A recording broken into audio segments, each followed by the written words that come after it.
Good morning, ladies and gentlemen. Welcome to Professor Ming's Strategic Insights. Since this is the first episode of a new program, I think the best way to start it is by introducing myself. My name is Qu Ming. I'm a professor emeritus of the Political Science Department, National Taiwan University.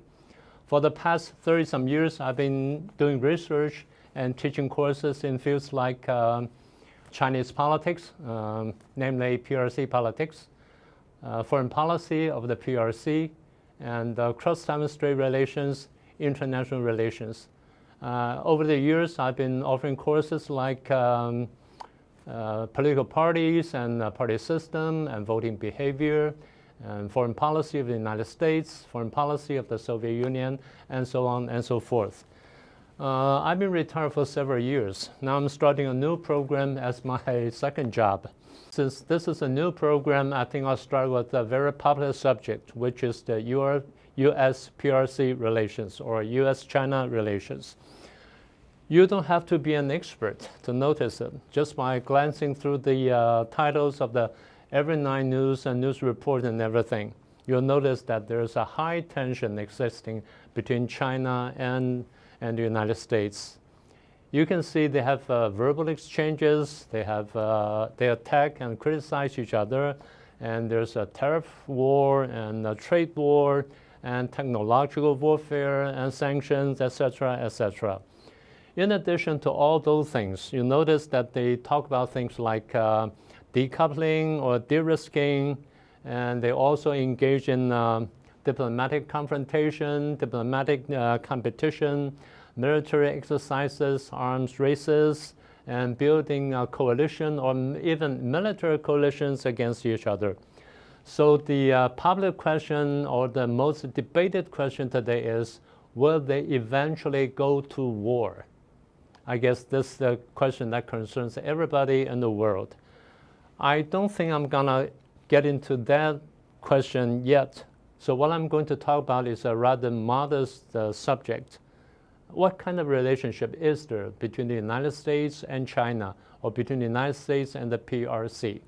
To analyze the relationship between the two countries, there are several ways to describe it. The first thing we can look at is, how does the United States describe China in their official documents or in their official remarks? As we have noticed that the Secretary of General Blinken once talked about China, or that's how he described China. He says, quote unquote, China is the only country in the world that has the economic, diplomatic, military, and technological capabilities which constitute major challenge to a stable and open international society, quote unquote. They put it in different places and in different documents. Wording may be slightly different, but the essence is the same. So that's how the United States described China as a formidable enemy, as you can tell. By contrast, we can see how mainland China, or how the PRC described the United States in their official documents.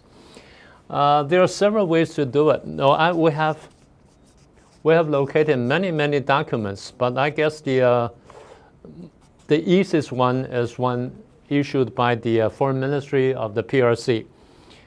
In February the 20th, 2023, namely last, they published an article which entitled United States Hegemony, Arbitrariness, Bullying, and Its Detriment, which was widely circulated and reprinted in all the major medias in China. So that means it's an official statement, and that's the official position. They describe the United States hegemony in 5 different aspects: political hegemony, military hegemony, economic hegemony, technological hegemony, and lastly, cultural hegemony. You may wonder how they come up with all these 5 categories of hegemony of the United States. First, talking about the political hegemony, they say, quote unquote, the United States exports and imposes their democracy, human rights, value or moral codes, or even political system to other countries. United States interfere into other countries' domestic affairs. They use slogans like Monroe Doctrine, Color Revolution, or even Arab Spring to do that. So that's first thing, the political hegemony. And the second one is the military hegemony. They say, quote unquote, the history of the United States is filled with violence and expansion. Since their independence in 1776, United States used military force to expand constantly. They slaughtered the Indians, they invaded Canada, they started the war against Mexico, war against Spain, and they annexed Hawaii.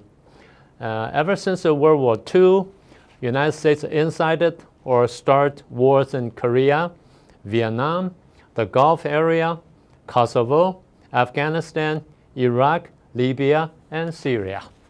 And there's more to it.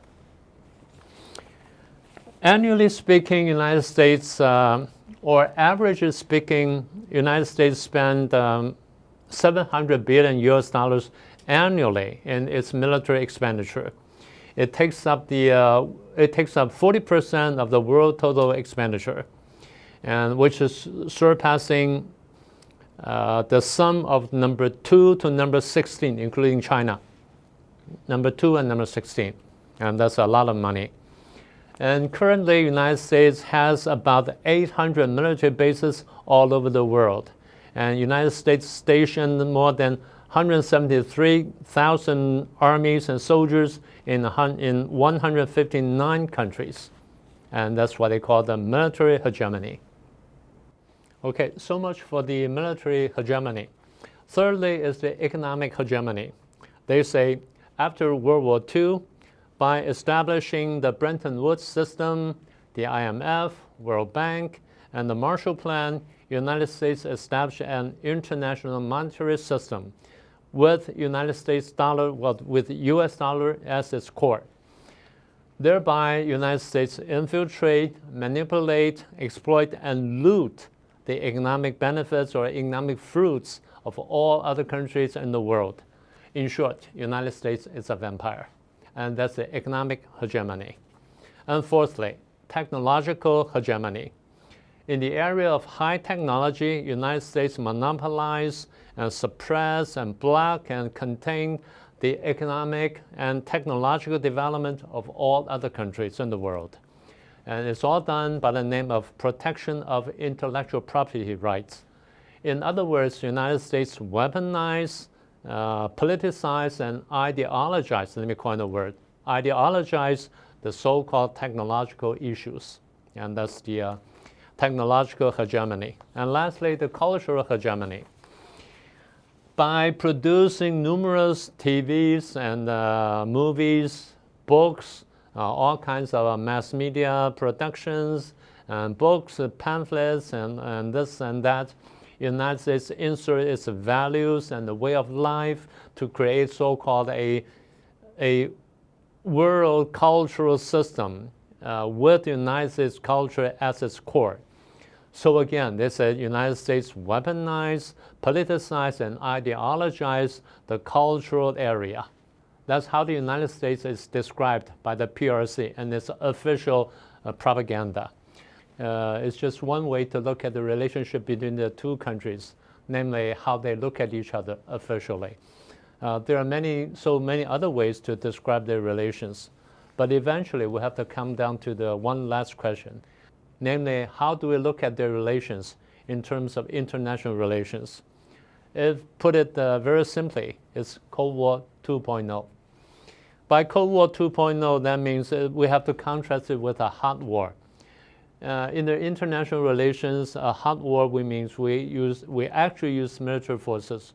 We shoot bullets and we shoot rockets, missiles, and we bombard other countries' territory, kill their people, and attack their military bases, sink their ships and down their airplanes and things like that.